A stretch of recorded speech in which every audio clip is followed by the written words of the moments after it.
ఈ సమయంలో మరి దైవజనులు నా స్నేహితుడు రెవరెండ్ పాల్ రాజయ్య గారిని చప్పలు కొడుతూ ఆహ్వానిద్దాం. మరి చక్కని పాటలు, చాలా పాటలు రాశారు. మరి అప్పటి నుంచే పాటలు రాస్తూ కనుక మేము పాటలు రాయడానికి ఇలాంటి దైవ సేవకులు మాకు ఆదర్శంగా ఉన్నారని చెప్పడానికి సంతోషిస్తున్నాను. దేవుని పరిశుద్ధమైన ఘనమైనటువంటి నామమునకు మహిమ కలుగునుగాక. హల్లెలూయా. ఈ రాత్రికాల సమయంలో దేవాది దేవుడు నాకు అనుగ్రహించిన ఈ మంచి సమయమును బట్టి ప్రభువును నేను ఎంతగానో స్తుతిస్తూ ఉన్నాను. ఈ మండవల్లి గ్రామంలో ఉన్న ఈ మన్నా చర్చి పరిచర్యల్లో, ఈ బహిరంగ సువార్త సభలో మరి మొట్టమొదటగా పాల్గొనే అవకాశాన్ని నాకు ఆ ప్రభు అనుగ్రహించినందుకు మొట్టమొదటగా దేవుణ్ణి స్తుతిస్తూ ఉన్నాను. ఇక్కడున్న ప్రతి ఒక్కరు కూడా, అలాగే మరి గనులైనటువంటి దైవ సేవకులు మరి చాలామంది ఉన్నారు.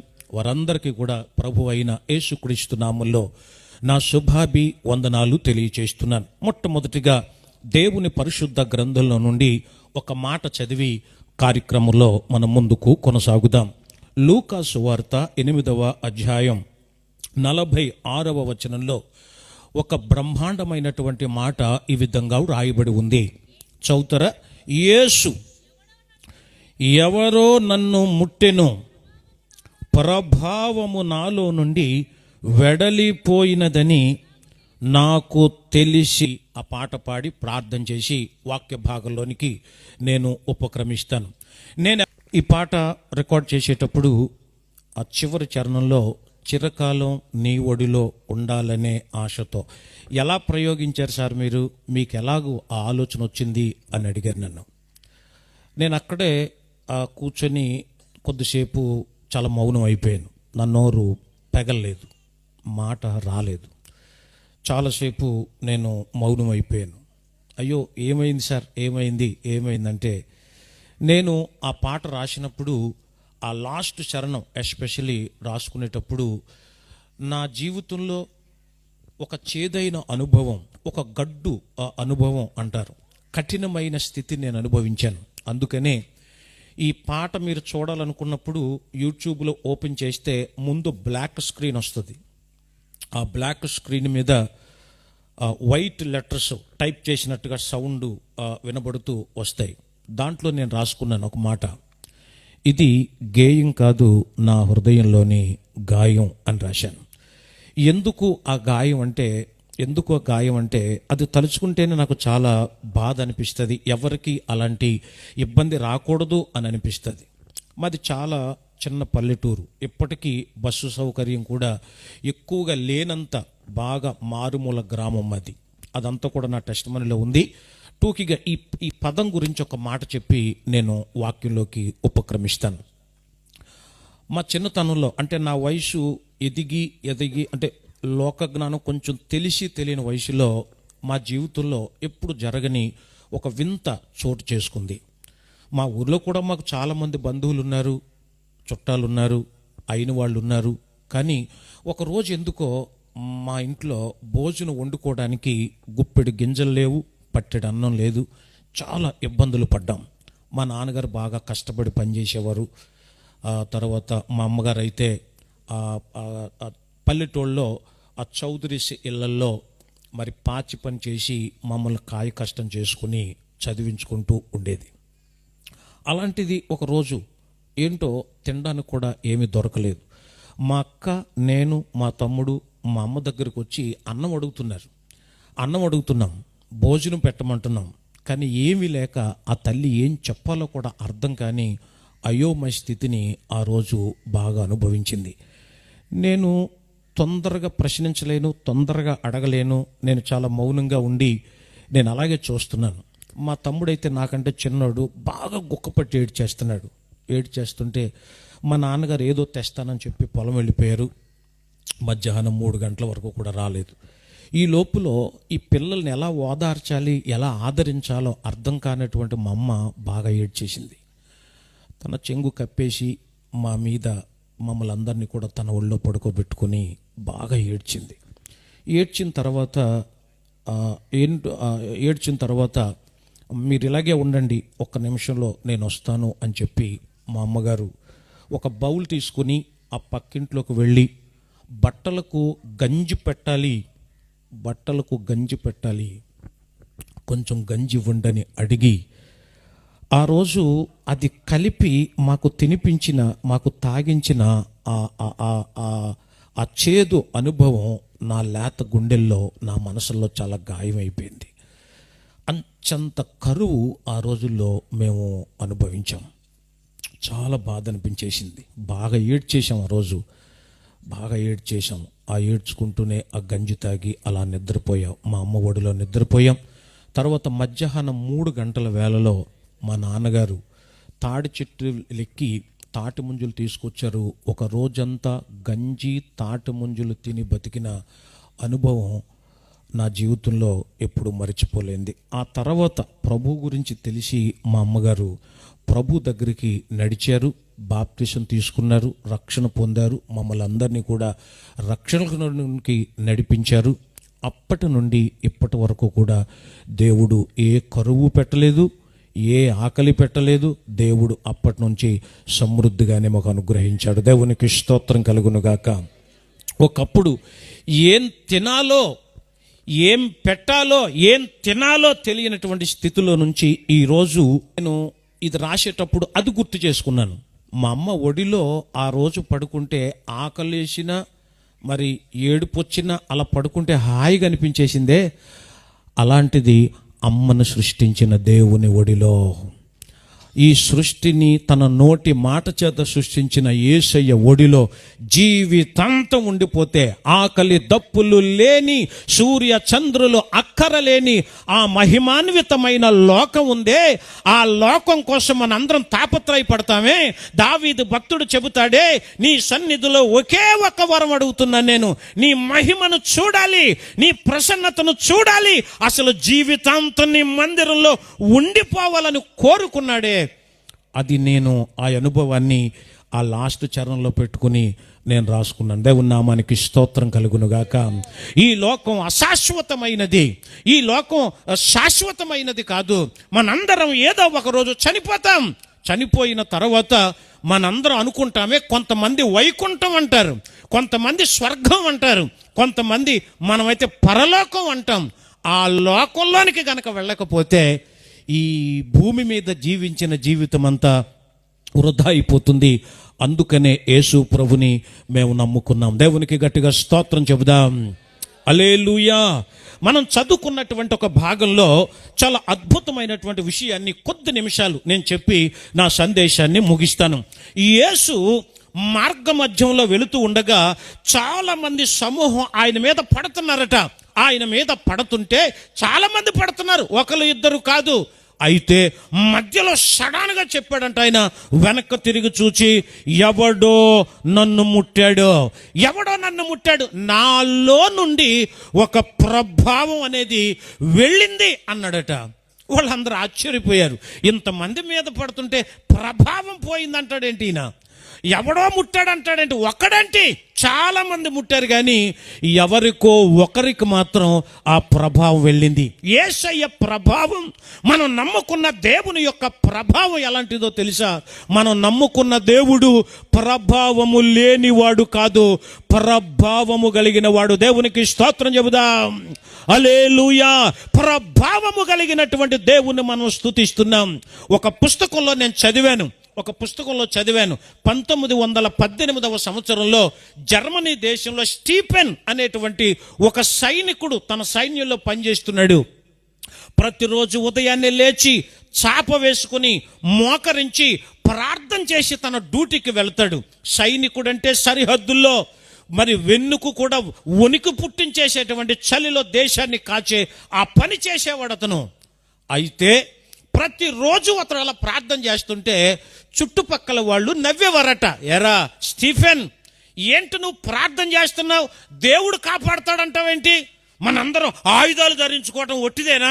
మన దేశాన్ని మనం కాపాడుకోవట్లేదా? మన బలం, మన ఆయుధాలు ఇది కాదా మన దేశాన్ని కాపాడేది అని వాళ్ళందరూ నవ్వేవారట, హేళన చేసేవారట. స్టీఫెన్ ఒకటే చెప్పేవాడు, యెహోవా పట్టణమును కాపాడని ఎడల. ఒకరోజు అందరూ కలిసి అతను ఆట పట్టించి, ఈ రోజుతో వాడా దేవుణ్ణన్నా వదిలేయాలి, లేదంటే మనమన్నా మారిపోవాలి అని ఒక పథకం వేసుకుని వాళ్ళ మేనేజర్కి చెప్పారట. వాళ్ళ మేనేజర్ కమాండర్ అంటారు కదా, వాళ్ళ కమాండర్కి చెప్పారట, సార్ మన టీంలో ఒకడు ఉన్నాడు, పొద్దున్నే యేసుకు ప్రార్థన చేస్తాడు, యేసు దేవుడే మన మన మన దేశాన్ని కాపాడుతున్నాడు అంటున్నాడు, మరి మీరు ఇచ్చిన ట్రైనింగ్ ఏంటి, మనం ఏంటి అని అతను రెచ్చగొడితే, నిజమే మన దేశాన్ని మనం కాపాడుకుంటుంటే యేసు ప్రభు కాపాడటం ఏంటి, ఆయన కాపాడటం ఏంటి, ఏంటా పిచ్చి పేలన, ఏంటా పిచ్చి మాటలు అనుకుని ఒకరోజు అందరూ కలిసి స్టీఫెన్ ప్రార్థన చేస్తుంటే అక్కడికి వచ్చారట. వచ్చి Stephen what are you doing అని అడిగితే, సార్ నేను ప్రేయర్ చేసుకుంటున్నాను అన్నాడు. ఎందుకు అనంటే, సార్ మన దేశాన్ని కాపాడాలంటే, ఆ శక్తి ఇవ్వాలంటే దేవుడే సార్ అంటే, నో కాదు, అబద్ధం, మన దేశాన్ని మనమే కాపాడుకుంటున్నాం, మనల్ని మనమే కాపాడుకోవాలి, ఎవడో వచ్చి ఎందుకు కాపాడుతాడయ్యా అని అందరూ కూడా అతన్ని హేళన చేస్తే, లేదు సార్ తప్పు సార్, దేవుడు లేకపోతే మనం లేము సార్, దేవుడే మనందరినీ కూడా సృష్టించాడు సార్ అని చెప్తుంటే ఎవరు నమ్మలేదు. అప్పుడు కమాండర్ తెగించి ఒక మాట అన్నాడు, స్టీఫెన్ నిజమే, నువ్వు అన్నట్టు నీ దేవుడే గనక ఈ శక్తి కలిగిన వాడైతే, ఇంత ప్రభావం కలిగిన వాడైతే, నువ్వు చెప్పిందే నిజమైతే, మనందరినీ కాపాడ దేశాలకు సంరక్షణ ఇచ్చేది ఆయనే అయితే మేము చెప్పిన పని చేయాలి, చేస్తే మేము నమ్ముతాం, లేదంటే ఈ రోజు నుంచి ఈ శిబిరంలో అసలు ప్రార్థన అనేది వినబడకూడదు అన్నాడట. ఎస్ ఒప్పుకున్నాడు. ఆయన మోకరించాడు, ప్రార్థన చేశాడు, దేవా వీళ్ళందరి ముందు నువ్వు నన్ను గణపరచాలి, మీ నామ ప్రభావం ఇక్కడ అందరికీ తెలియాలి అని చెప్పాడట. అడగండి సార్ అన్నాడు. వాళ్ళు ఏమన్నారంటే, స్టీఫెన్ ఆ పక్కన ఒక వెహికల్ ఉందే, ఒక వెహికల్ చాలా పెద్ద వెహికల్ ఉంది, ఆ వెహికల్ నువ్వు తీసుకుని వచ్చి ఇక్కడ పార్క్ చేయాలి, అంతే, ఏమి లేదు, నువ్వు వెళ్ళి తీసుకురావాలి. అదేంటి సార్ నేను డ్రైవర్ని కాదు కదా అన్నాడు. అంటే మీ దేవుడు చేతకానోడు అనమాట అన్నారు. అరేరే నాకు డ్రైవింగ్ రాదే, ఎలా పెట్టాలి నేను ఆలోచనలో పడ్డాడు. ఏదైతే అయింది, దేవుడికి ప్రార్థన చేశాడు. ప్రార్థన చేసి కీ తీసుకొని ఆ డోర్ తీసుకొని ఆ సీట్లో కూర్చుని ఆన్ చేశాడు. అది స్టార్ట్ అయిపోయింది. స్టార్ట్ అయిపోయిన తర్వాత ఎలా నడిపాడో తెలీదు, దైవశక్తి ఎలా పనిచేసిందో తెలీదు.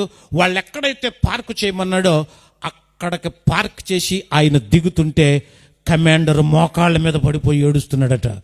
మోకాళ్ళ మీద ఉండి ఏడుస్తున్నాడట.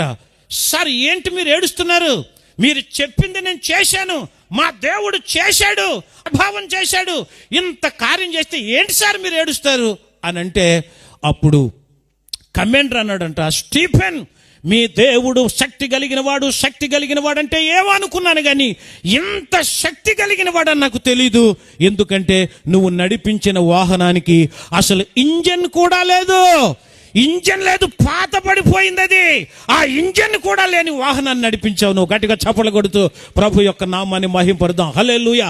ఆ రోజు ఒక స్టీఫెన్ యొక్క ప్రార్థన, ఒక స్టీఫెన్ యొక్క సాక్ష్యం ప్రియులరా, కొన్ని వందల మంది ఆ రోజు ప్రభుని సొంత రక్షకునిగా అంగీకరించారట. గట్టిగా చప్పట్లు కొడుతూ ప్రభు నామాన్ని మహింపరుద్దాం. హల్లెలూయా.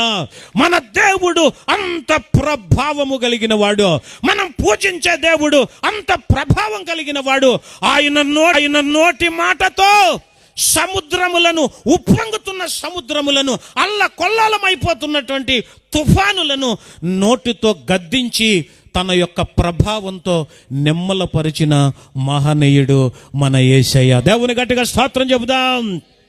ఇలాగ నమ్మి వచ్చిన వారిని ప్రతి ఒక్కరికి కూడా తన ప్రభావాన్ని చూపించాడు. అలాంటి వ్యక్తి ఇప్పుడు భూమి మీద యేసు అనే రూపంలో 2024 సంవత్సరాల క్రితం భూమి మీదకి వచ్చాడు. ఆయన వచ్చి సంచారం చేస్తున్నప్పుడు జరిగిన ఒక ప్రభావం అనే మాట ఉపయోగించబడింది. అందులో ఉన్న ఒక్కొక్క విషయాన్ని చదువుతుంటే ఎంత బ్రహ్మాండంగా అనిపించిందంటే ప్రియులరా, నేను చాలా విషయాలు నేర్చుకున్నాను. నేను వెళ్ళిన ప్రతి చోట చెప్పాలి అని దేవుడు నన్ను ప్రేరేపించాడు. దేవుని గట్టిగా స్తోత్రం చెబుదాం. హల్లెలూయా. బైబిల్లో మొట్టమొదటిగా ప్రభావం అనే మాట పాత నిబంధన కాలంలో మొదటి సమూయేలు గ్రంథంలో 4వ అధ్యాయంలో ప్రియులరా, ఏలీ యాజకుడిగా ఉన్న దినాల్లో ఏలీ యొక్క కోడలు ఉపయోగించింది మాట. ఫిలిష్తీయుల చేతుల్లో ఇశ్రాయేలులు ఓడిపోయారు. 30,000 మంది కూలిపోయారట, 3,000 మంది చచ్చిపోయారట. వాళ్ళందరూ కూడా చనిపోతే ఇబ్బంది పడిపోయారు. అప్పటికి ఏలీ వయసు 98 సంవత్సరాలు. అతని కుమారులు హోప్ని, పీనెహసు యుద్ధానికి వెళ్ళారు. చాలా మంది సైనికులు తీసుకుని వెళ్ళారు. యుద్ధంలో వాళ్ళు చచ్చిపోయారు.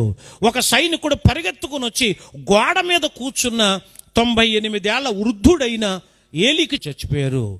మందసం పట్టబడింది అని తెలియగానే వెనక్కి పడిపో మెడ వంటి తన కోడలు ఈ విషయం తెలుసుకున్న తర్వాత ఆశ్చర్యపోయింది, భంగపెట్టేసుకుంది, భయపడిపోయింది.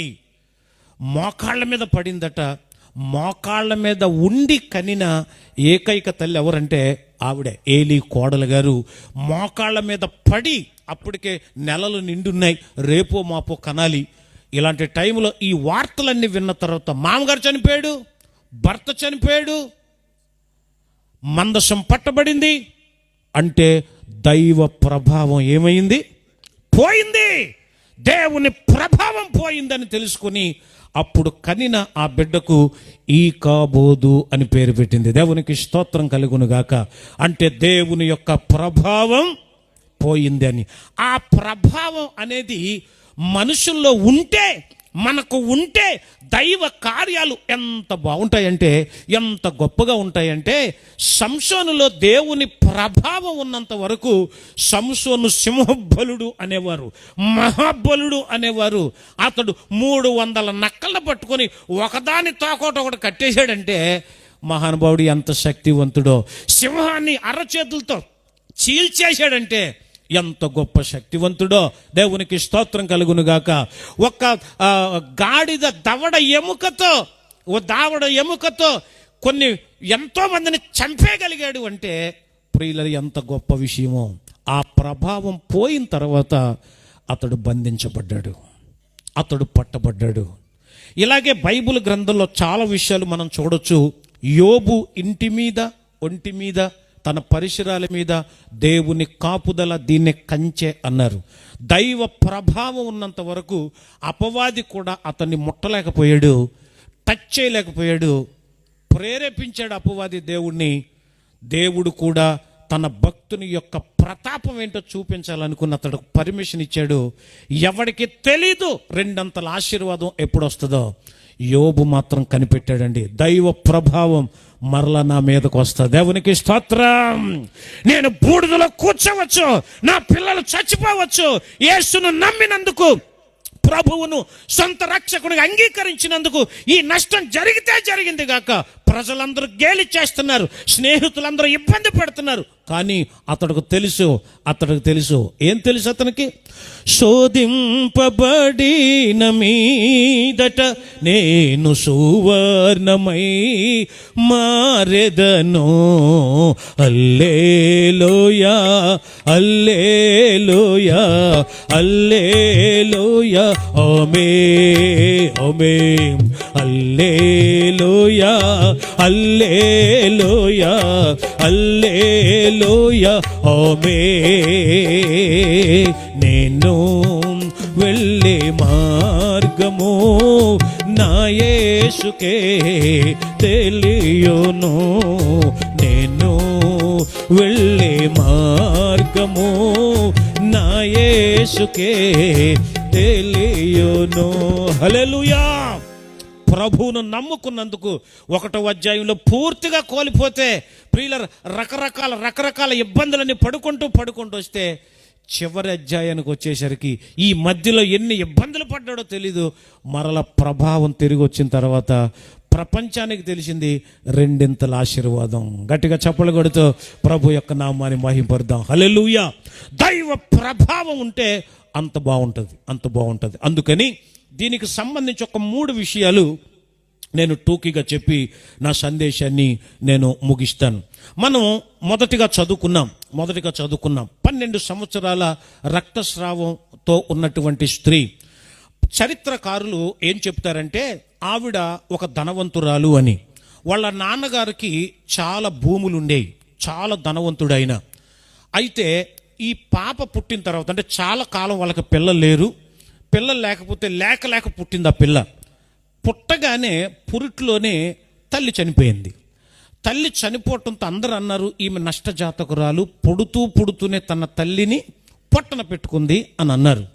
ఆ తర్వాత 12 ఏళ్ల వరకు వాళ్ళ నాన్న ఆ పిల్లకి అన్నీ చేసి పెట్టాడు. స్నానం చేయించేవాడు, జడలు అల్లేవాడు, గోరుముద్దలు తినిపించేవాడు, చాలా అల్లారు ముద్దుగా పెంచుకున్నాడు. ఒక ఆడపిల్లకి పుష్కర కాలం అంటాం. 12 ఏళ్ళు వయసు వచ్చిన తర్వాత పుష్పావతి అవుతుంది అని అంటాం. మెచ్యూరిటీ, ఫిజికల్గా మెచ్యూరిటీ అంటాం. అప్పుడు స్టార్ట్ అయిందట రక్తస్రావం అనే ఒక రోగం.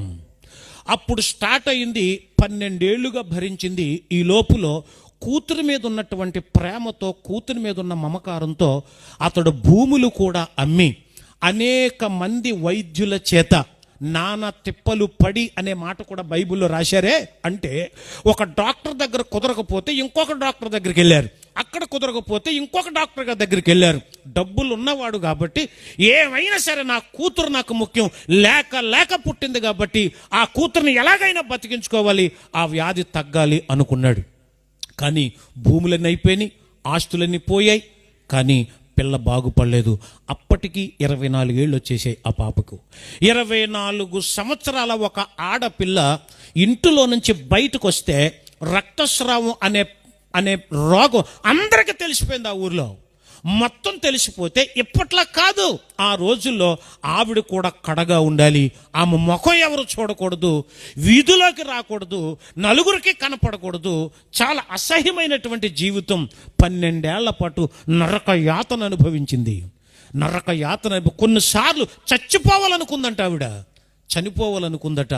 అలా అనుకుంటున్న టైంలో యేసు గురించి విన్నదట. దేవునికి స్తోత్రం, హల్లెలూయా. యేసయ్య కోసం విన్నది ఏమనిందో తెలుసా? ఆయనలో చాలా ప్రభావం ఉంది, ఆ ప్రభావాన్ని నేను ఆయన చెయ్యి ముట్టుకోక్కర్లా, ఆయన కాలు ముట్టుకోక్కర్లా, ఆయన నోటి మాట చెప్పక్కర్లా, కనీసం ఆయన వస్త్రాన్ని ముట్టితే చాలనుకుంది. ఎంత గొప్ప విశ్వాసమో! దేవునికి స్తోత్రం.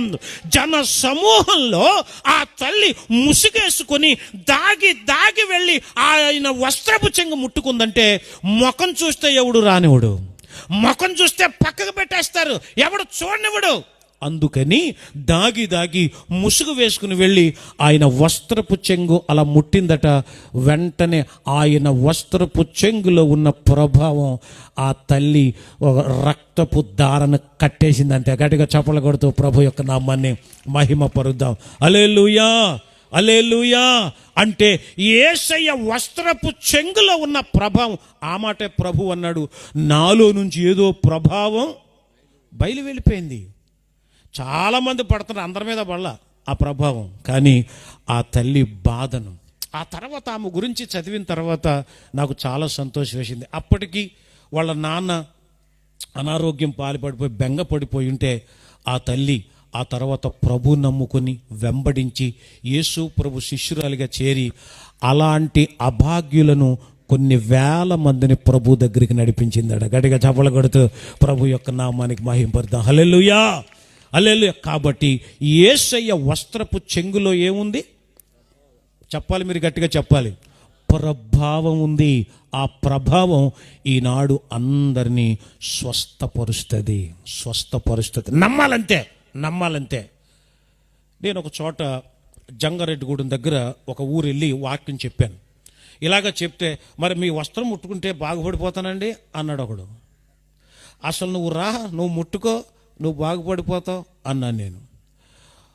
ఒక ఆవిడ వచ్చి, అయ్యగారు మీరు ప్రార్థన చేయాలి, యేసు నామములో ప్రార్థన చేస్తే రోగాలు పోతున్నాయి కదా, మీరు వచ్చి నా తల మీద చేసి ప్రార్థన చేయండి అంది. అన్నాను. మీరు ప్రార్థన చేయండి ఎందుకు అని అంది.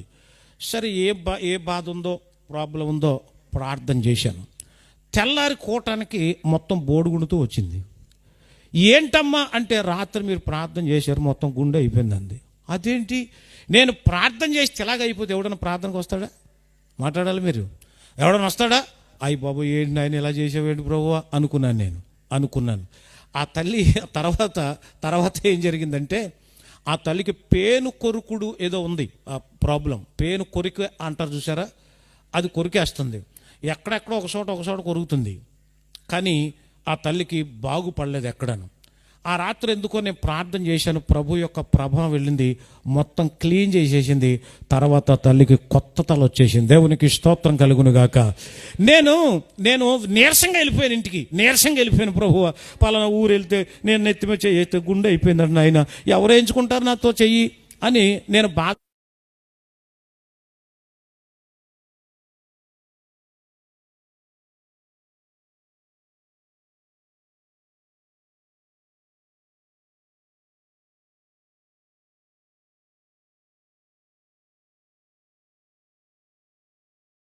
వచ్చింది. ఏంటంట ఈ అమౌంట్ అంటది. ఈ అమౌంట్ వచ్చిందంటే వచ్చిందమ్మా అన్నాను. ఎంత అంది. ఎంత అంటే ఏం చెప్పాలి ఆవిడికి, ఏం చెప్పాలి, రూపాయి వచ్చిందమ్మా అన్నాను. నీరసించిపోకండి, అసలు మీ నెంబర్ అదో కాదని చేశానని తర్వాత 20,000 వేసేసింది. గట్టిగా చప్పులు కొడుతూ ప్రభు యొక్క నామాన్ని భయపడదా. హల్లెలూయా, హల్లెలూయా. ప్రభు ఎంత శక్తి కలిగిన వాడు నాయన నువ్వు అనుకున్నాను నేను. దేవునికి స్తోత్రం. యేసయ్య నామములో శక్తి ఉన్నదయ్యా, యేసయ్య నామములో శక్తి ఉన్నదయ్యా. నమ్మితే చాలు నీవు పొందుకుంటావు శక్తిని, నమ్మితే చాలు నీవు పొందుకుంటావు శక్తిని. యేసయ్య నామములో శక్తి ఉన్నదయ్యా, యేసయ్య నామములో శక్తి ఉన్నదయ్యా. రోగికి స్వస్థతనిచ్చే శక్తి కలిగినది యేసయ్య నామం, మనసుకు నెమ్మదినిచ్చే శక్తి కలిగినది యేసయ్య నామం. రోగికి స్వస్థతనిచ్చే శక్తి కలిగినది యేసయ్య నామం, మనసుకు నెమ్మదినిచ్చే శక్తి కలిగినది యేసయ్య నామములో గ్లోరీ శక్తి ఉన్నదయ్యా, యేసయ్య నామములో శక్తి ఉన్నదయ్యా, యేసయ్య నామములో శక్తి ఉన్నదయ్యా, యేసయ్య నామములో శక్తి ఉన్నదయ్యా. నమ్మితే చాలు నీవు పొందుకుంటావు శక్తిని, నమ్మితే చాలు నీవు పొందుకుంటావు శక్తిని. యేసయ్య నామములో గ్లోరీ శక్తి ఉన్నదయ్యా, యేసయ్య నామములో శక్తి ఉన్నదయ్యా. హల్లెలూయా, హల్లెలూయా. యేసయ్య వస్త్రపు చెంగులోనే కాదట, యేసయ్య నామంలో కూడా ఏముంది, శక్తి ఉంది. మనందరికీ తెలుసు, అపోస్తుల కార్యముల గ్రంథం 3వ అధ్యాయంలో ఒక కుంటివాడు దేవుని ఆలయం ముందు అడుక్కుంటున్నటువంటి భిక్షగాడు గురించి మనందరికీ తెలుసు. అక్కడ పేతురు యోహాను గారు వెళుతుంటే భిక్షం అడిగాడట వాడు. అడిగితే వాళ్ళు అన్నారు, మా దగ్గర ఇవ్వడానికి వెండేమి లేదు, బంగారం ఏమీ లేదు, ధనం ఏమీ లేదు, మాకు కలిగింది మాత్రం ఒకటి ఉంది, అది ఇచ్చేస్తాం అన్నాడు. దేవునికి స్తోత్రం. ఏం కలిగి ఉన్నారు వాళ్ళు, ఏం కలిగి ఉన్నారంటే నజరేయుడైన యేసయ్య నామములో నడువు అన్నారంతే. వెంటనే వాడు కాళ్ళకు బలం వచ్చేసిందట, శక్తి వచ్చేసిందట. లేచి దిగ్గున లేచి వాడు నడుచుచు గంతులు వేయచ్చు దేవుని ఆలయంలోకి వెళ్ళిపోయి దేవుని మహిమ పరిచాడట. గట్టిగా చప్పలు కొడుతూ ప్రభు యొక్క నామమును మహింపరుద్దాం. అంటే నేను చెప్పాలనుకుంటున్న మాట ఏంటంటే, యేసయ్య వస్త్రపు చెంగులో ప్రభావం ఉంది, రెండవది ఆయన నామములో కూడా ప్రభావం ఉంది. మూడవది యేసయ్య స్వరములో కూడా ప్రభావం ఉంది అని 29వ కీర్తన 4వ వచనంలో ఇలాగూ రాయబడింది. యెహోవా స్వరము బలమైనది, యెహోవా స్వరము ప్రభావము కలిగినది. ఆయన స్వరం ఎలాంటిదట, ప్రభావం కలిగినది. ఈ రాత్రి ఈ సభా ప్రాంగణంలో ఉన్న నీవు యేసయ్య స్వరాన్ని విని ఆ ప్రభావం పొందుకొని ఇక్కడ నుంచి నువ్వు ఇంటికి వెళ్ళాలి అంతే. ఆయన స్వరం వింటే నువ్వు మారిపోతావు అంతే. దేవునికి స్తోత్రం కలుగును గాక. దీనికి ఒక మంచి ఉదాహరణ చెప్పి నేను ముగిస్తాను. ప్రియులారా, మనందరికీ తెలుసు, ఒక వ్యభిచారం చేసుకుంటూ ఒళ్ళమ్ముకుని బ్రతికేటువంటి ఒక స్త్రీ పట్టబడింది.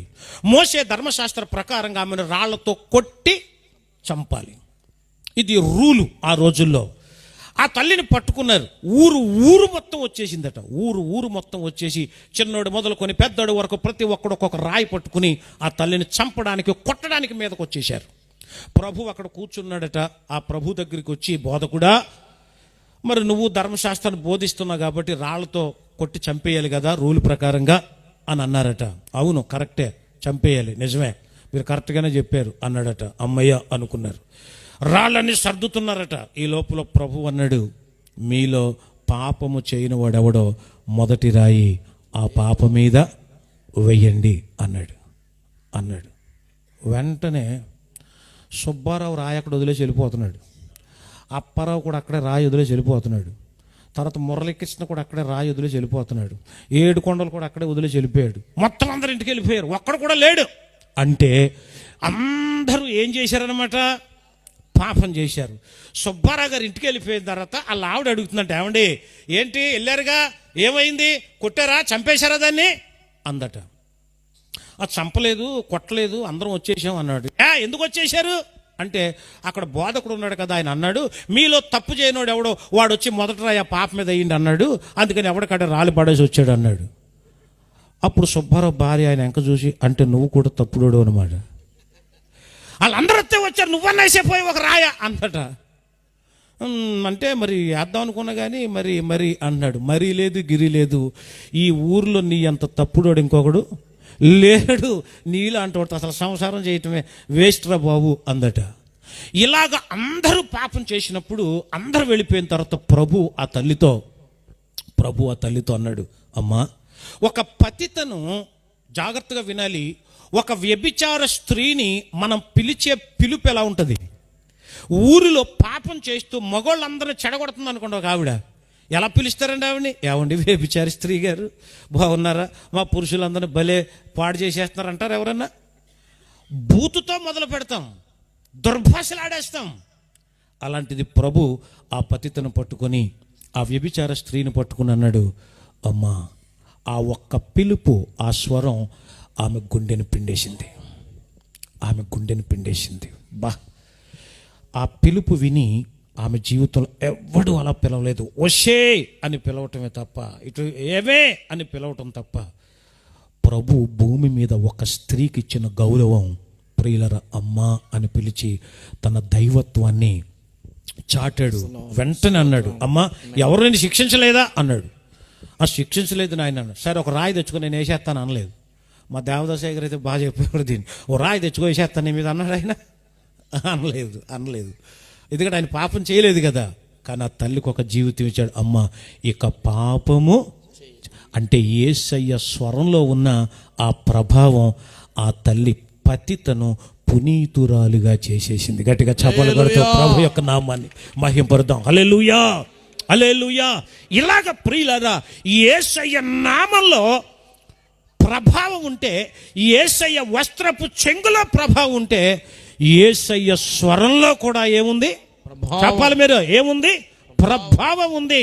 ఆ స్వరమే సౌలు కరుడు గట్టినటువంటి అత్యంత భయంకరుడైన క్రైస్తవులకు వ్యతిరేకి అయినటువంటి సౌలుతో మాట్లాడింది. దేవునికి స్తోత్రం. సౌలా సౌలా నేలా హింసింతువు ఆలించుమనే స్వరము, సౌలా సౌలా నేలా హింసింతువు ఆలించుమనే స్వరము, సౌలాది పునినంత సంధించగానే, సౌలాది పునినంత సంధించగానే సద్భక్తుడై పౌలుగా మారేగా, సద్భక్తుడై పౌలుగా మారేగా. యేసన్న స్వరమన్నా నీవెప్పుడైనా విన్నావా? యేసన్న స్వరమన్నా. హల్లెలూయా, హల్లెలూయా, హల్లెలూయా. యేసయ్య స్వరమును ఈ రాత్రిను విని ఆయనను నమ్మితే చాలు, ఆయన శక్తి నీ మీదకి వస్తుంది. ఈ రాత్రి నీ జీవితం పూర్తిగా మారుతుంది. ఎలాంటి పాపము చేసినా, ఎంత ఘోర పాపినైనను ఆయన క్షమించేటువంటి దేవుడు. నా జీవితంలో కూడా ఏ ప్రభావం లేకుండా జీవించాను నేను. ఏ ప్రభావం లేదు, ఏ గుర్తింపు లేదు, ఎవడు లెక్క చేసేవాడు కాదు, ఎవరు కనీసం పిలిచేవాళ్ళు కాదు. దేవుని యొక్క ప్రభావం నాలోకి వచ్చేంత వరకు, ప్రభావం వచ్చిన తర్వాత ఈరోజు ప్రతి చోటకి దేవుడు తీసుకెళ్తున్నాడు. దేవుని గట్టిగా స్తోత్రం హల్లెలూయా. చెబుతాం. హల్లెలూయా. పాట ద్వారా దేవుడు తన స్వరము ద్వారా, తన మాట ద్వారా, తన నామము ద్వారా యేసయ్య నోటి ఉమ్మిలో కూడా స్వస్థత ఉంది. దేవుని నామానికి స్తోత్రం. ఆయన చేతి స్పర్శలో స్వస్థ. ఈరోజు యేసు ప్రభు వారిని ఎందుకు కుల మతాలకు అతీతంగా ఎందుకు నమ్ముకుంటున్నారు? ఈ రోజున ఎందుకు నమ్ముకుంటున్నారు అని అంటే, యేసయ్య పరిశుద్ధుడు కాబట్టి, పరభావం కలిగిన దేవుడు కాబట్టి. దేవునికి స్తోత్రం. చివరికి ఒక మాట చెప్పేసి ముగిస్తాను. మీకందరికీ విక్టరీ వెంకటేష్ తెలుసా? మాట్లాడడం లేదు మీరు. తెలుసా అండి? విక్టరీ వెంకటేష్ తెలుసా?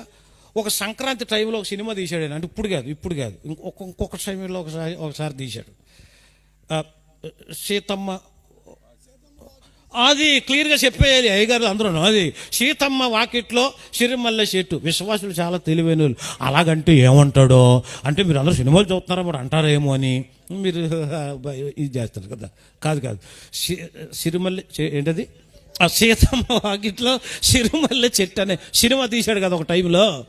ఆ టైంలో అతనికి పచ్చకామెల వ్యాధి ఒకటి వచ్చిందట. వచ్చిన తర్వాత అతడికి తెలియలేదు. తెలిసేటప్పటికి బాగా ముదిరిపోయింది, చచ్చిపోతాడు అని అనుకున్నారు. ఆ తర్వాత భానుచంద్ర గారు వాళ్ళ అమ్మగారు ప్రభు నమ్ముకున్న ఆవిడ ఆ తల్లి, ఏంట్రా వాళ్ళ ఎలాగైపోతున్నాడు అంటే, ఏమో మరి తెలియదు, ఇలాగా మరి ఏదో వ్యాధి వచ్చిందట, వైద్యం తీసుకుని ముదిరిపోయింది, ఎవ్వరం ఏం చేయలేమని అంటున్నారట అని అంటే, అప్పుడు ఆ తల్లి ఒక సలహా ఇచ్చిందట. ఏంటా సలహా అంటే, నువ్వు ప్రభు సన్నిధికి వెళ్ళిపో, యేసయ్యను మొక్కు, ప్రార్థన చేయి. ప్రభు గనక నిన్ను కనికరిస్తే, ఆయన ప్రభావం గనక నీలోకి వస్తే, ఇక వైద్యులతో కూడా పని లేదు, నువ్వు బాగుపడతావని చెప్పిందట. హైదరాబాదులో ఉన్న ఒక దేవాలయానికి ఆయన మామూలుగా మారు వేషంలో వెళ్ళిపోయారు. అంటే వాళ్ళు సెలబ్రిటీస్ కాబట్టి, వాళ్ళని చూస్తే జనాలు మూగుతారు కాబట్టి, వెంటనే అతడు వెళ్ళిపోయి అందరికంటే ముందుగా వెళ్ళిపోయి మోకరించి ప్రార్థన చేసుకుంటున్నాడట. చివరిలో దైవజనులు అందరికీ నూనె రాచి ప్రార్థన చేస్తున్నారు. అభిషేక ప్రార్థనలు చేస్తూ ఉంటే, ప్రియులరా, ఎప్పుడైతే దైవజనుడి యొక్క బొటన వేలు నూనెలో ముంచి అతని నొసటి మీద అలా తగలగానే ఏదో ప్రభావం అతన్ని తాకినట్టు అనిపించిందట. ఏదో గొప్ప వెలుగు చూశాడట. ఆ తర్వాత వెంటనే అతడికి తేలిక అనిపించింది. ఇంటికి వెళ్ళిపోయాడు. ఆ తర్వాత టెస్టులు చేయించుకున్నారు. ఏం మందు వాడవో తెలియదు కానీ మొత్తానికి నీ వ్యాధి తగ్గిపోయింది అన్నారు డాక్టర్లు. దేవునికి స్తోత్రం చెప్పండి. అలే వెంటనే మాట తెలియగానే కారు వేసుకుని వెళ్ళిపోయి ₹1 కోటి చెక్ ఒకటి ఆ మందిరానికి కానుకగా ఇచ్చేసాడు. దేవునికి స్తోత్రం చెప్పండి. హల్లెలూయా. నేను అనుకున్న, ప్రభు ఆయన మా ఊరు చూపించిన బాగుంది కదా నాయన, మా ఇల్లు చూపించిన, మా మందిరం చూపించిన బాగుంది, ₹1 కోటి కానుకంటే మందిరం లెగిసిపోయే దెబ్బకి. దేవునికి స్తోత్రం. హల్లెలూయా. ఎంత నమ్మకంగా ప్రభు యొక్క కార్యం ఎంత బాగుంటుందో తెలుసా? అతడికి ప్రభు అంటే చాలా ఇష్టం. ఇలా చెప్పుకుంటూ పోవాలంటే చాలా విషయాలు ఉన్నాయి నా దగ్గర. మరి సమయం అయిపోతుంది. ఎందుకంటే నేను వచ్చేటప్పుడు కొన్ని పెద్ద పాత్రలు చూశాను. ఆ పాత్రలు చూసినప్పుడు అర్థమైంది నా పాత్ర ఇక్కడ ఎంతసేపు ఉంటుందో అని.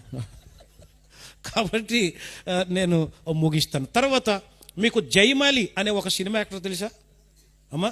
జయమాలి అని ఒక ఆవిడ ఉండేది. క్లబ్ డ్యాన్సులు బాగా వేసేది, ఒంటి మీద వస్త్రాలు ఉంచుకునేది కాదు ఆవిడ. కుర్రకారంతా కూడా బాత్రూములు ఆమె బొమ్మలు తగిలించుకొని స్నానాలు చేస్తూ ఉండేవారట. ఆవిడ గురించి అంత చండాలంగా రాస్తూ ఉండేది. అట్రాక్షన్ బాగా అట్రాక్ట్ చేసేది ఆవిడ. ఆ తల్లి ₹1,00,00,000 సంపాదించింది. దేశమంతా చాలామంది అభిమానులు ఉన్నారు ఆవిడికి. కానీ చివరికి ఆత్మశాంతి లేక, మనశ్శాంతి లేక ఆవిడ ఒకరోజు చనిపోవాలి అనుకున్నప్పుడు ఎవరో ఇచ్చారు న్యూ టెస్టమెంట్, ప్రేమ సందేశం అని ఉంటుంది. దాని మీద చిన్న పుస్తకం ఎవరో ఇచ్చారట. ఆ పుస్తకం పట్టుకుని ఎందుకో చదివింది ఒకరోజు. అలా చదివి, ఏంటి ప్రేమ సందేశం ఏంటి పుస్తకం అని చెప్పి చదివితే, అందులో యేసు ప్రభు వారి యొక్క జీవితం ఆమె జీవితాన్ని మార్చేసింది. దేవునికి స్తోత్రం. హల్లెలూయా. ఇప్పుడు ఆవిడ మారిన తర్వాత ఆవిడ బట్టలు ఎలాగ వేసుకునేది తెలుసా? బాప్తీసం తీసుకుంది, ఒకటి సంఘాలు కట్టింది. పుల్లి చేతులు వేస్తుంది, ఇక్కడ దాకా వేస్తుంది. ఇప్పుడు చేతులు వేస్తే ఇలాగ ప్రపంచంలో అనేక మంది మారటానికి యేసయ్యలో ఉన్న ప్రభావం, దేవునికి గట్టిగా స్తోత్రం చెప్తాం. హల్లెలూయా. ఆ ప్రభావమే సాతాను తల చెత్త కొట్టేసింది. ఆ ప్రభావమే మరణపు ముళ్ళును విరిచేసింది. ఆ ప్రభావమే పాప పంకిలమైపోయిన మన జీవితాలలో వెలుగును నింపింది. చీకటిలోను శాపములోను నానా ఇబ్బందుల్లో ఉన్నటువంటి మనకు ప్రియులరా గొప్ప వెలుగును ప్రశాంతించింది. అదే ఆకలి, దప్పులు, చీకటి, పాపము అన్ని తొలగించేసి ఒక ప్రశాంతమైన జీవితం జీవించాలి అని అనుకుంటే మాత్రం యేసు ప్రభును సొంత రక్షకునిగా అంగీకరించాలి. ఆ ప్రభు మన కొరకు కలువరి సిలువలో చేతుల్లో మేకులు కొట్టించుకొని, కాళ్ళల్లో మేకులు కొట్టించుకొని, తల మీద ముళ్ళ కిరీటాన్ని మరి ధరించి, పక్కలో బల్లెంపోటు భరించి, తన రక్తం అంతా చిందించి మన కొరకు ప్రాణం పెట్టాడు. సమాధి చేయబడ్డాడు, తిరిగి 3వ దినాన లేచాడు. 40 రోజులు భూమి మీద సంచారం చేశాడు. 11 ప్రత్యక్షతలు అందరికి ఇచ్చాడు. మరలా ఇప్పుడు త్వరలో రాబోతున్నాడు. ఆయన వచ్చే లోపల మండవల్లి ఊరే కాదు, ఈ పట్టణమే కాదు, ఈ మండలమే కాదు, ఈ ప్రపంచం అంతా యేసు కొరకు సంపాదించాలి మనం. దేవునికి స్తోత్రం. హల్లెలూయా. హల్లెలూయా. చివరిగా ఒక చిన్న పాట పాడి నేను ముగించేస్తాను ఏమా. చివరిగా ఇది కూడా ఒక మలయాళీ సాంగ్. ఇది ఒక మలయాళీ పాట. ఇది నిజంగా జరిగిన ఒక యథార్థ సంఘటన. తల్లిదండ్రులు ఇద్దరు కూడా ఆస్తిపరులు. వాళ్ళిద్దరూ ఎప్పుడు ఇలాంటి కూడికలకు కూడా ₹1 కానుక ఇచ్చేవారు కాదట. ఆ తర్వాత వాళ్ళు యాక్సిడెంట్లో చనిపోయారు. వాళ్ళకి 2 పిల్లలు, చిన్న పిల్లలు. కేరళ రాష్ట్రంలో రోడ్డు మీద పడ్డారు. బంధువులందరూ రాబంధుల్లాగా వచ్చి వాళ్ళ ఆస్తిని కాజేశారు. పిల్లలిద్దరిని రోడ్డు మీదకి విసిరేశారు. తల్లిదండ్రులు ఇద్దరు చనిపోవటంతో ఎవరు ఏం చేయలేకపోయారు. ఆ పిల్లలు వెళుతూ ఆకలేసి ఏం చేయాలో అర్థం కాలేదు వాళ్ళకి. కనబడుతున్న ప్రతి దేవుడు బొమ్మల దగ్గరికి వెళ్ళి, ఆ దేవుడు ఈ దేవుడు అని లేదు, ప్రతి బొమ్మ దగ్గరకు వెళ్ళి వాళ్ళు మాకు ఆకలేస్తుంది, అన్నం పెట్టండి అని అంటే ఎవ్వరు కూడా వాళ్ళ మొర వినలేదట. ఆ తర్వాత ఈ అరటిపళ్ళు బండోళ్ళు ఉంటారు కదా, ఫ్రూట్స్ అమ్మేటువంటి బండోళ్ళు ఉంటారే, వాళ్ళు చెడిపోయినవి, కుళ్ళిపోయినవి తీసి పడేస్తారు కదా, అవి ఏరుకుని తిని ఒకరోజు పడుకున్నారట. ఆ తర్వాత అవి కూడా దొరకలేదు. 3వ రోజుకి ఇక చనిపోవాలనుకున్న టైంలో ఒక దైవజనుడు అటుపోతూ క్రీస్తు ప్రేమతో వాళ్ళను పలకరించి వాళ్ళ వివరాలన్నీ తెలుసుకొని వాళ్ళ ఆశ్రమానికి తీసుకెళ్ళిపోయి వాళ్ళకి శుభ్రంగా స్నానం చేయించి కడుపు నిండా అన్నం పెట్టి, బాబు మీరు ఉండిపోతానంటే మా దగ్గర ఉండిపోండి, మీకు తల్లిదండ్రులు ఎవరు లేరు. వాళ్ళు అడిగారంట, ఎవరూ మాకు సహాయం చేయలేదు, మీరు ఎందుకు ఇలా చేస్తున్నారు, మీరు ఎందుకు ఇలా పెడుతున్నారు మాకు అని అంటే వాళ్ళు ఒకటే చెప్పారు, యేసయ్య ప్రేమ నిన్ను వలే నీ పొరుగు వారిని ప్రేమించాలి. ఇందాక దైవజనుడు చెప్పాడు, అధికారుల కోసం, గ్రామస్తుల కోసం, అందరి కోసం, అందరి బాగోగులు కోరుకునేవాడు ఒక క్రైస్తవుడు మాత్రమే. గట్టిగా స్తోత్రం చెబుదాం. క్రైస్తవుడు ఒక్కడే అలా చేస్తాడు. ఎదుటి బాగుపడితే ఊరంతా బాగుంటే కనీసం ఓకన్నా దొరుకుద్దని అనుకునేటువంటి స్వభావం క్రైస్తవుడిది. అలాగున వాళ్ళు పెరిగారు, ప్రయోజకులయ్యారు, వాళ్ళు చాలా మంచిగా చదువుకున్నారు. వాళ్ళు ఒక పాట రాశారు, మలయాళంలో ఉంది ఆ పాట. దాన్ని నేను హైదరాబాదులో నేను అక్కడ పనిచేస్తున్నప్పుడు ఆ పాట ట్రాన్స్లేట్ చేసేటువంటి అవకాశం నాకు వచ్చింది. అప్పుడు నేను ఆ పాటను కూడా ట్రాన్స్లేట్ చేశాను. అది గొప్ప ధన్యత. ఇది కూడా రికార్డింగ్ అవ్వలేదు. ఈ లోపల ఎవరో నేను రికార్డ్ చేసేస్తారేమో మరి. అది ఇప్పుడు అలాంటి భయం అయిపోయింది. బంగారం దొంగతనం చేయట్లేదు, ఇప్పుడు వెండి దొంగతనం, పాటలు కూడా దొంగతనం చేసేస్తున్నారని బాబు, అది భయం కదా. కాబట్టి ఈ పాట ఒకటి పాడేసి నేను ప్రార్థన చేస్తానేమ్మా.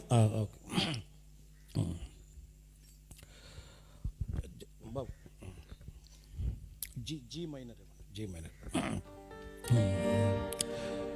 పిలిచాను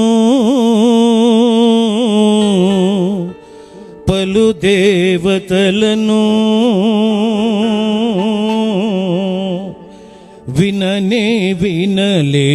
వినలేదెవ్వరు, కళ్ళుండి కనలేదు,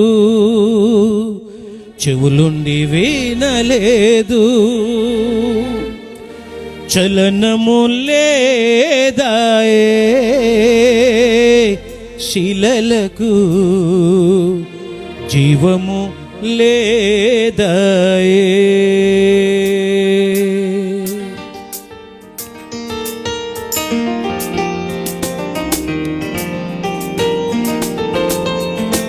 ఆమేన్.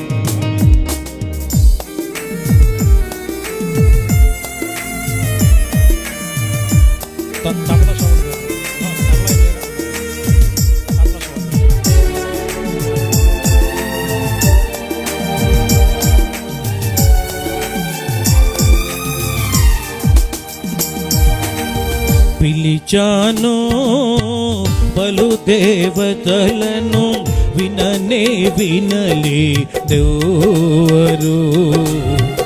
కళ్ళుండి కనలేదు, చెవులుండి వినలేదు, చలనము లేదాయే శిలలకు, జీవము లేదాయే. చలనము లేదాయే శిలలకు, జీవము లేదాయే. పిలిచాను పలు దేవతలను, విననే వినలేదెవరు. కళ్ళుండి కనలేదు, చెవులుండి వినలేదు, చలనము లేదాయే శిలలకు, జీవము లేదాయే. చలనము లేదాయే శిలలకు, జీవము లేదాయే. ఒక్క చరణం పాడి ముగిస్తాను.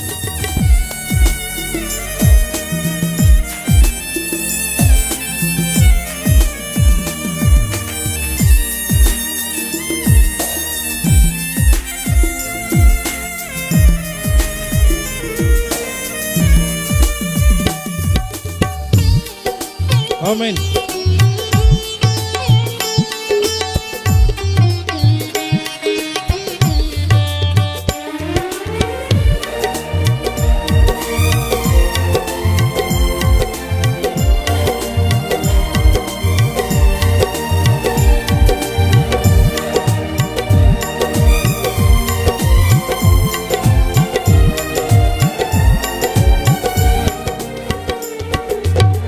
మనుషులు చేసిన మాయేగా, మనసే లేని మన్నేగా.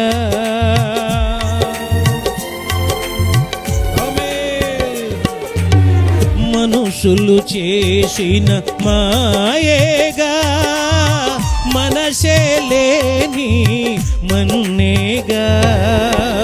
మనసుల నెరిగే మహనీయుడు యేసు, అందరికతడే రక్షకుడు. మనసుల నెరిగే మహనీయుడు యేసు, అందరికతడే రక్షకుడు. పిలిచాను పలు దేవతలను, విననే వినలేదెవరు. కళ్ళుండి కనలేదు, చెవులుండి వినలేదు, చలనము లేదాయే శిలలకు, జీవము లేదాయే. చలనము లేదాయే శిలలకు, జీవము లేదాయే. చలనము లేదాయే శిలలకు, జీవము లేదాయే. చలనము లేదాయే శిలలకు, జీవము లేదాయే. చలనము లేదాయే శిలలకు, జీవము లేదాయే. ఒక రోగం కలిగిన స్త్రీని ఎవరు పట్టించుకోలేదు. యేసయ్య వస్త్రపు చెంగులో ఉన్న ఆ ప్రభావం ఆ తల్లిని బాగు చేసింది. ఆ తర్వాత వ్యభిచారం చేత పట్టబడిన ఒక స్త్రీని అందరూ చంపాలనుకున్నారు. యేసయ్య తన స్వరంలో ఉన్న ప్రభావం తనను అమ్మగా మార్చేసింది, పవిత్రులుగా మార్చేసింది. ఇలాగ చెప్పుకుంటూ పోతే చాలా ఉన్నాయి.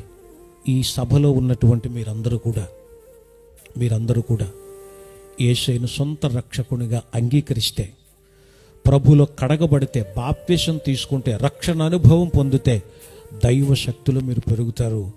ఆ శక్తి మీలో ఎలాంటి కార్యాలు చేస్తుందో మీకు తెలియదు. బలహీనులను బలవంతులుగా చేస్తుంది. దేవునికి స్తోత్రం. శక్తిహీనులను శక్తిమంతులుగా చేస్తుంది. దేవునికి స్తోత్రం. ఆయన ప్రభావమే గోతిలో ఉన్న యోసేపును కొండ మీద ఉన్న శిఖరం ఎక్కించింది, సింహాసనం ఎక్కించింది. దేవునికి స్తోత్రం. గోతులో పడినప్పుడు తెలియదు, అతన్ని కొట్టారు, నెట్టారు, నానా ఇబ్బందులు పెట్టారు, వస్త్రాలు చింపేశారు. ఇప్పుడు రాజ వస్త్రాలు ధరింపజేశాడు దేవుడు. గట్టిగా స్తోత్రం చెబుదాం.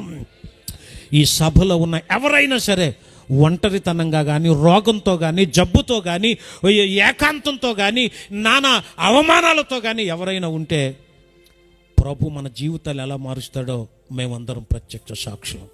కాబట్టి ఈరోజు ఈ సభలో పాల్గొనటం కూడా నేను చాలా సంతోషంగా, నా ధన్యతగా భావిస్తున్నాను. ప్రభు ఇచ్చిన అదృష్టం ఇది. నాకు చాలా శ్రద్ధగా విన్నారు. కాబట్టి అందరం కూడా ప్రభు నమ్ముదాం, నమ్మకంగా ఉందాం. ప్రభు ఎప్పుడు వస్తారో తెలియదు. ఆయన రాకడ కొరకు సిద్ధపడదాం. మన చర్చిలో జరుగుతున్న ప్రతి కార్యక్రమంలో కూడా మీరు చక్కగా పాల్గొనండి. మరి దైవజనులు మరి జాషువా జ్యోతి అన్నగారు కూడా చాలా పాటలు రాశారు. నాకంటే వెనకాల మొదలెట్టాడు కానీ దూసుకుపోతున్నాడు. చాలా పాటలు ఉన్నాయి ఆయన. నేను వచ్చేటప్పుడు నాతో వచ్చిన పాస్టర్ గారు చెబుతున్నాను, నేను రాకెట్లుగా ఆయన దూసుకుపోతున్నాడే బాబు, యేసయ్య నామములో శక్తి ఉంది, ఎవరు రాశారో తెలిసి అంటే అవునండి అన్నాడు. ఈయనే, ఆయనతో ఫోటో తీసుకోండి, మీకు చాలా మంచిది, చాలా బ్రహ్మాండంగా ఉంటుంది. అలాగున ప్రభు మరి పరిచర్యను విస్తరింపజేస్తున్నాడు. ఈ నూతన సంవత్సరంలో ఈ మండవళ్ళు ఉన్న మన్నా చర్చిని దేవుడు ఆత్మలతో నింపునుగాక. అనారోగ్యంతో వచ్చిన వారిని దేవుడు స్వస్థత ఇచ్చి నడిపించునుగాక. అలాంటి కృప ప్రభు ఇచ్చినట్లు ప్రార్థన చేద్దాం. తలలు వంచండి, కళ్ళు మూసుకోనండి, ప్రార్థనలో ఏకీభవించండి, ప్రార్థన చేసుకుందాం. హల్లెలూయా, హల్లెలూయా. ఒక చిన్న ప్రార్థన చేద్దాం. ప్రభువా, ఇదిగో ఎవడో నన్ను ముట్టాడు, నాలో నుంచి ప్రభావం వెళ్ళిపోయింది అన్నావు. ఈరోజు అలా ముట్టుకునే వారిలో ఇక్కడ యవ్వనస్తులు కావచ్చు, వృద్ధులు కావచ్చు, పెద్దవారు కావచ్చు, ఇక్కడున్న పురుషులు కావచ్చు. నాయనా, జీవితం బాలేదు చాలా మందికి. పైకి ప్లాస్టిక్ లాఫింగ్ లాగా ఉందంతే. నాయన, నకిలీ నవ్వు పులుముకొని జీవిస్తున్నాం. చాలా రోదన, వేదన, బాధలు చాలా మందిలో ఉన్నాయి ప్రభువా. అవన్నీ ఈ సభతో పోవాలి. అలాంటి కృప ఇవ్వండి నాయన, అలాంటి కృప ఇవ్వండి.